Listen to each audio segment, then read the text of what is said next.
तो करेक्ट है? नाम से नाम में करेक्ट से पता है ना मैंने आपको। करेक्ट 108 28 नक्षत्र है। 28 नक्षत्र के 4 चरण, ये तो 108 के हर चरण का एक अक्षर है। आपका नाम जो है वो कौन सा अक्षर पहला अक्षर है उसके हिसाब से आपका नक्षत्र जान सकते हैं और उसका चरण भी जान सकते हैं और उसके हिसाब से रिलेशनशिप फाइंड आउट कर सकते हैं। ऐसा कोई आदमी नहीं होगा जिसके जीवन में कभी कोई बीमारी नहीं आती है या कोई तकलीफ नहीं आती है। तकलीफ का नक्षत्र से क्या लेना देना, बीमारी का नक्षत्र से क्या लेना देना। और आपको जानकर आश्चर्य होता है, चार जो बताते हैं, जैसे अपन अपना वंश देखते हैं ना, हमारा कुल हमारा वंश कौन सा है ना, इसी तरीके से ज्योतिष मानता है कि जितने भी पेड़ पौधे हैं वे भी किसी न किसी वंश से जुड़े और वे सब के सब 27 नक्षत्र के अंदर समा जाते हैं। जितने भी वनस्पति वे सब के सब इसमें समा जाते हैं नक्षत्र जो है। मतलब आप ये बता सकते हैं कि ये जो मेरा समझो अश्विनी नक्षत्र है, मेरा नक्षत्र अगर अश्विनी है तो इसी नक्षत्र का, इसी का वंश वृक्ष कौन सा है, उसका अपना भी एक वंश है, वंश वृक्ष है।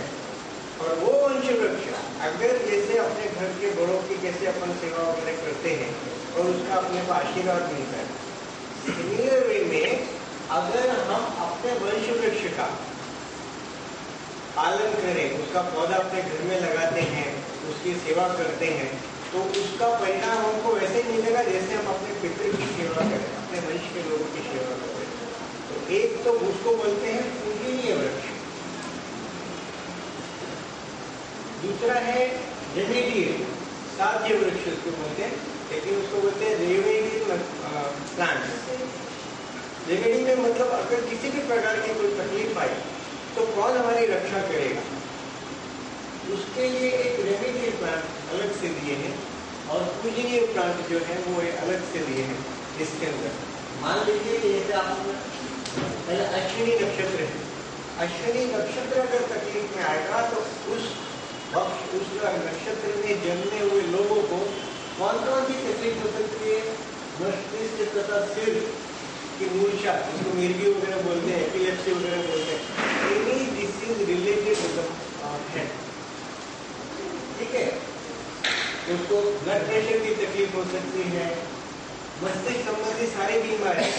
अश्विनी नक्षत्र जब भी तकलीफ में आएगा, अश्विनी नक्षत्र के व्यक्ति को ये बीमारियां हो सकती है। मैंने पूरी शॉर्ट ली है, लिखी हुई है बीमारी पूरी बुक के अंदर।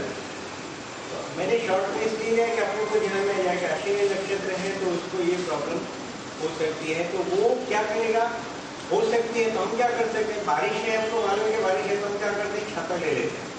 तो सिमिलरली अपने विवेक से हम अपने एक प्रिकॉशनरी मेजर्स लेंगे तो उससे हमको राहत मिल सकती है। या जेम्स वगैरह वगैरह, जेम थेरेपी वगैरह जो लोग यूज करते हैं उस हिसाब से यूज करते हैं। एक अपने को एक गाइडलाइन मिलती है कि अगर तो बुलेट का पेड़ है, बुलेट तो आप अपना क्या बोलते हैं, हाईवे वाले क्या जाएंगे तो आपको बुलेट की भेड़ देगा, पाउडर देगा, पूजनीय अगर वो देंगे उसको अगर पूछिए, अभी समझो पूजनीय वृक्ष लिखा है तो इसका मतलब है कि आपको वृक्ष का पौधा में लाइए, हाँ घर में रखिए। तो मैंने एक पूरा स्कीम बनाया था कि अपने घर में 2 वृक्ष होते हैं, एक नक्षत्र वाले को 2 वृक्ष होते हैं, उनका एक पूजनीय और एक रेमेडियल साध्य वृक्ष। तो हर व्यक्ति जिसका जो नक्षत्र है उसका पूजनीय वृक्ष और उसका पौधा और उसका जो साध्य वृक्ष उसका पौधा अगर अपने घर में लाता है, अपने घर के 6 मेंबर हैं तो 12 पौधे हो जाते हैं, कभी कभी 1 से 2 से 1 से 2 हो सकते हैं। अगर वो लाते हैं और उनका पालन पोषण करते हैं तो हरित क्रांति के लिए कहीं बाहर जाने की जरूरत नहीं पड़ेगी। हर परिवार अगर ऐसा कर सकता है तो पूरे विश्व में हरित क्रांति हो जाएगी। और वो हरित क्रांति के साथ साथ अगर आप इसको करते हैं, अपने घर में पालन पोषण करते हैं, तो ये अपने पूरे परिवार को सुख समृद्धि और उत्तम स्वास्थ्य देने में काम करते हैं। इतना वंडरफुल काम करेगा। अभी जैसे साहब का मूल नक्षत्र है, मूल नक्षत्र के अंदर आप देखिए साहब क्या क्या लिखा है, फूले, विक्रम, उर्वशी, आमवा, भाद्रक, नक्षत्र, बेढंगी चाल और लो ब्लड प्रेशर, इतनी बीमारियां शॉर्ट लेके वेस्ट बहुत लंबी है इसकी। ये कब होती है? जब अपना नक्षत्र तकलीफ है। उसका वृक्ष कौन सा है? जैसे मूल नक्षत्र राल का वृक्ष, राल जो आते हैं ना, राल जो गोंद के माफक यूज होती है, राल उसकी जो छाल होती है उसमें गोंद निकलता है राल। तो वो आयुर्वेद में जाएंगे तो मिलेगा, नर्सरी में जाएंगे तो मिलेगा। राल का वृक्ष आपका पूजनीय वृक्ष में आता है। और राल के साथ गुगल दिया है। आप अगर अपने घर में लोबान जलाते हैं तो मुझे फायदा हो कि नहीं हो, लेकिन लोबान आप अगर घर में जलाते हैं सुबह शाम तो ये आपके लिए बहुत अच्छा काम करेगा। तो इस तरीके से लोबान है, तुलसी है, उड़द है, आदि की दुग्ध है।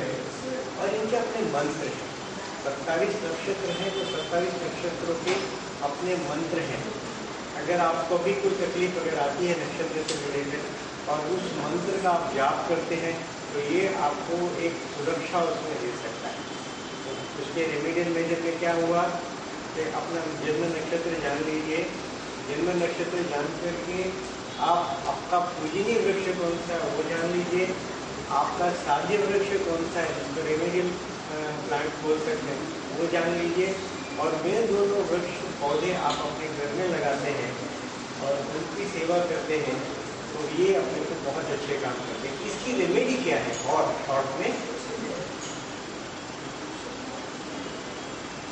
कि मान लीजिए किसी का वृक्ष पीपल है, पुष्य नक्षत्र है, उसका पूजनीय वृक्ष पीपल का वृक्ष, तो कभी कोई तकलीफ हो, थोड़ा इवन बच्चा भी हो तो ताबीज जैसे लगाते हैं ना, तो कपड़े के अंदर क्या कर सकते हैं कि पीपल के वृक्ष की जड़ है ना उसको आप चौड़ी करिए, 4 फोल्ड करिए, 4 फोल्ड करके उसको कपड़े में आप सिलाई कर लीजिए और बच्चे की बाह में बांध लीजिए या अपनी बाह में बांध लीजिए।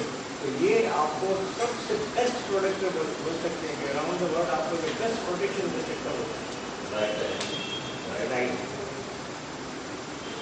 ये जो सारे वृक्ष लिखे हैं, मतलब जैसे मैं आपको बता, अनुराधा नक्षत्र, अनुराधा नक्षत्र का स्वामी यहाँ शनि लिखा है और उसको तकलीफ क्या हो सकती है?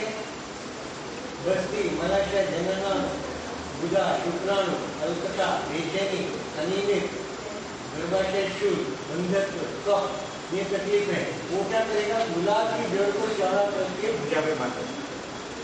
तो अनुराधा नक्षत्र का जिसका जन्म हुआ है, अगर अनुराधा नक्षत्र में जन्म हुआ है कि नहीं मालूम नहीं है। वो जो पहला चार्ट था उसके अंदर नाम के अक्षर के तो उसमें वो क्या है आपके लिए क्या दिया उसने? बकुल जायफल, ये मतलब पौधा जो आप अपने घर में लगाइए पौधा, तो ये आपके वंश वृक्ष लीजिए, वंश में शांति बनाए रखने में काम करेगा। और गुलाब का जो है वो जड़ अगर आप बांधते हैं तो ये आपको एक रेमेडी मेजर के रूप में काम करेगा। ये फूल जो हम लोग लाते हैं वो जो डंडी रहती है जड़ वो डंडी नहीं, जड़ जो है वो आपको गुलाब, तो आपको गुलाब जिसके पास से लाते उसको बोलोगे तो जब पौधा लगाइए, पहले पौधा लगाइए, उसकी पूजा करिए, पूजा करके उसको विनंती करिए कि भाई मेरे को इस काम के लिए चाहिए। तो वो 48 घंटे आप उसको रखेंगे तब उसकी जड़ आप देंगे तब वो काम करेगा। ऐसा नहीं है कि आप लाए और वो तो खुश लिया और दे दिया आयुर्वेद वाले ने।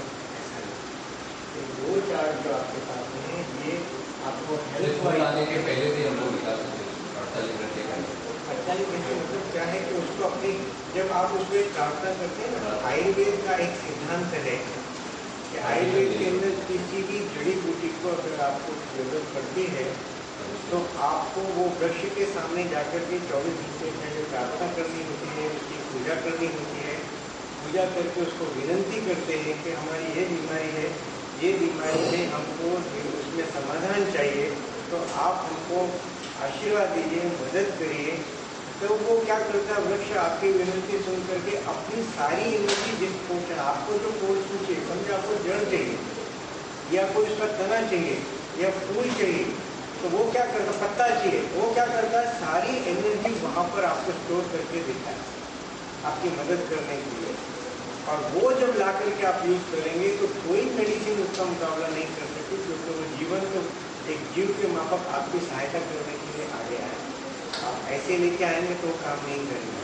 मुझे याद है कि अपना एक पेंशन का हमारा जो मैं सीख रहा था, हमारे जो प्रोफेसर थे वो चीनी थे, डॉक्टर लिंग, तो उन्होंने कट्टे मंगाए, गाजर मंगाए स्टेज के पास, वो 300 स्टूडेंट्स थे।